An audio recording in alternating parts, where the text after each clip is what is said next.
lembaga negara. Jadi di lembaga-lembaga negara ini ada 8 lembaga yang akan kita bahas. Yang pertama Presiden, kedua MPR, ketiga DPR, 4 DPD, 5 BPK, 6 FA, 7 MK, 8 KY.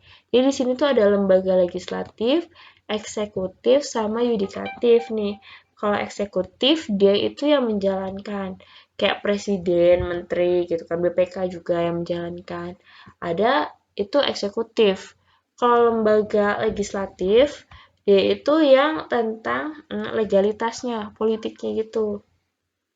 Yang untuk menyuarakan suara rakyat itu ada MPR, DPR sama DPD. Nah, satu lagi ada yudikatif atau kehakiman. Nah, dia tuh ada di MA, MK, KY. Nah, kenapa sih lembaga-lembaga ini dipisah ya MA, MK, KY supaya independennya terus profesionalitasnya juga terjaga dan mereka itu ngurusinnya tuh secara benar.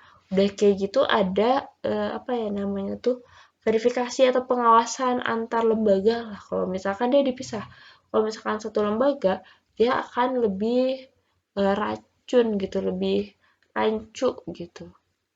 Dia takutnya si pemegang kekuasaannya tuh merasa terlalu uh, punya gue gitu, lembaga ini punya gue gitu loh.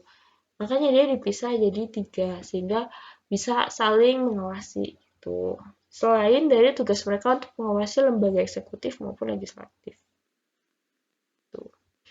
Oke, kita lanjut ya. Ini presiden secara garis besar aja yang kakak jelasin. Kalau misalkan intinya mungkin bisa dibaca lagi di pasal-pasalnya. Setelah pasal 1, pasal 2 tuh biasanya presiden tuh ngebahas dari pasal 4 sampai 12 kalau nggak salah ya.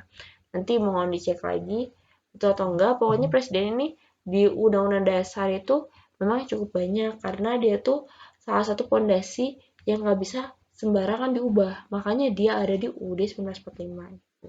Yang pertama ini ada pasal 4 ayat 1. Presiden Republik Indonesia memegang kekuasaan pemerintahan. Jadi kekuasaan pemerintahan ini dipegang oleh presiden. Terus ada pasal 7.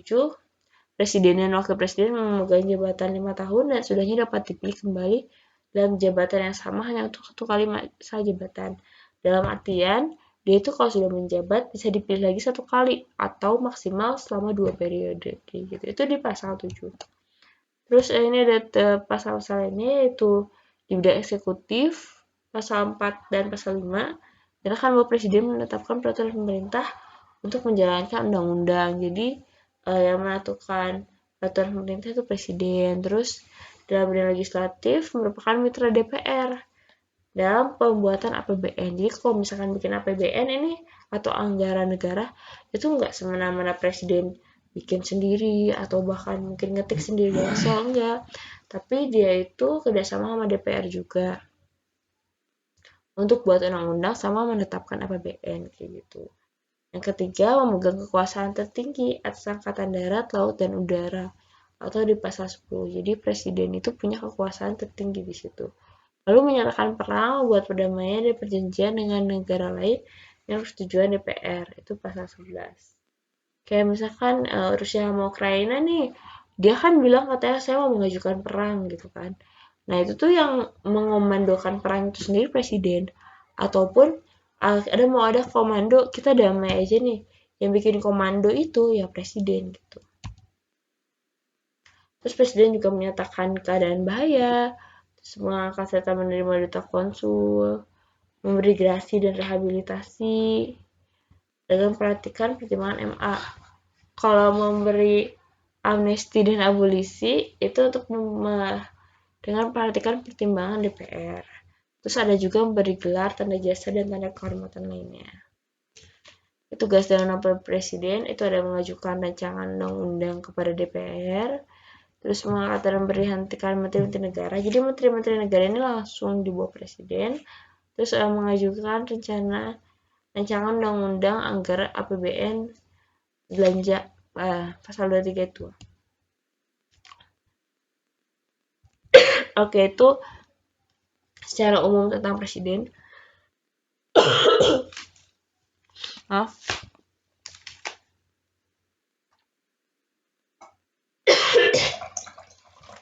ini banget ya. Ini nggak sih Baikun apa?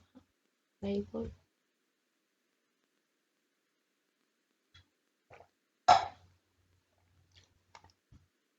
Oke, kita lanjut. Yang pertama nih ada MPR. MPR ini tuh dia menjelaskan di pasal 2 dan 3 UUD 1945. Kan tadi kalau presiden 4-12 nih. Nah, kalau MPR ini di awalnya pasal 2 sama 3 gitu. Isi DPR sendiri ada 560 orang. Dan ada DPD juga, itu 4 orang setiap provinsi. Jadi MPR ini terdiri dari DPR dan DPD. DPR yang 560 orang, DPD-nya 4 orang setiap provinsi gitu. Tugas dan wewenang MPR ini di pasal 3 dijelaskan cukup banyak, terutama mengubah dan menetapkan undang-undang dasar.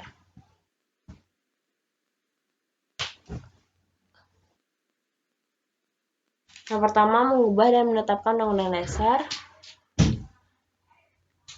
Yang kedua, melantik presiden dan atau wakil presiden.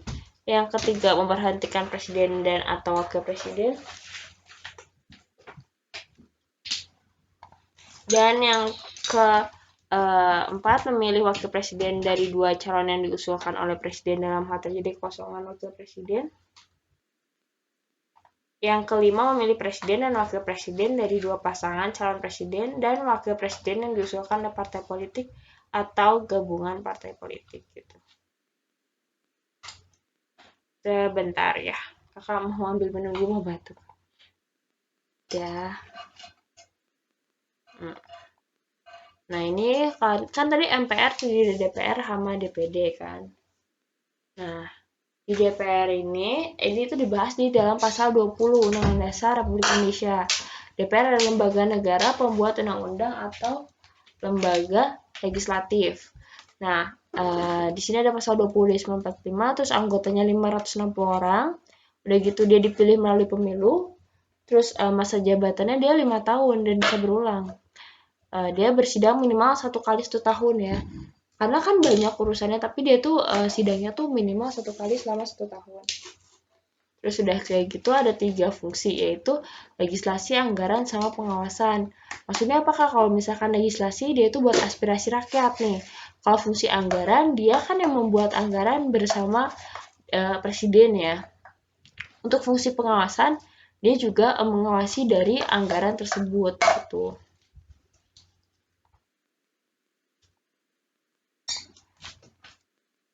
Oke, kita lanjut di pasal 20 ayat 1, itu fungsi legislatif tadi menetapkan undang-undang dengan persetujuan presiden.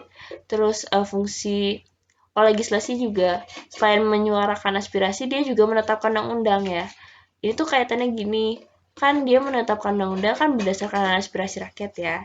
Itu juga maksud kakak. Terus fungsi anggaran dia menyusun dan menetapkan APBN melalui undang-undang. Jadi tiap tahunnya APBN itu ada undang-undangnya. Terus dia fungsi pengawasan, dia mengawasi pelaksanaan pemerintahan kayak gitu. Jadi kayak misalkan pelaksanaan pemerintahan ini juga mengawasi anggaran yang ada gitu. Terus DPR juga punya hak selain dia punya fungsi, dia juga punya hak, yaitu hak interpelasi atau hak meminta keterangan.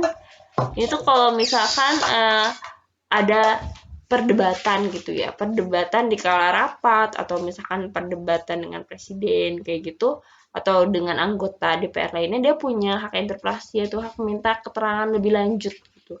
Kok ataukah ke kementerian juga kayak sesuai sama fungsi pengawasan tadi, mengawasi pelaksanaan pemerintahan, kayak kenapa kok anggaran ini dipakainya gede banget buat ini gitu kan, atau kenapa kita harus lakukan pembangunan ini, itu hak meminta keterangan.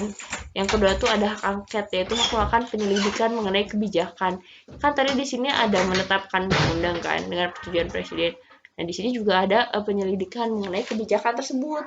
Terus ada hak mengeluarkan pendapat, yaitu hak menyampaikan pendapat atau usul di dalam sebuah rapat gitu kan, ataupun 2 rapat juga DPR memiliki hak tersebut.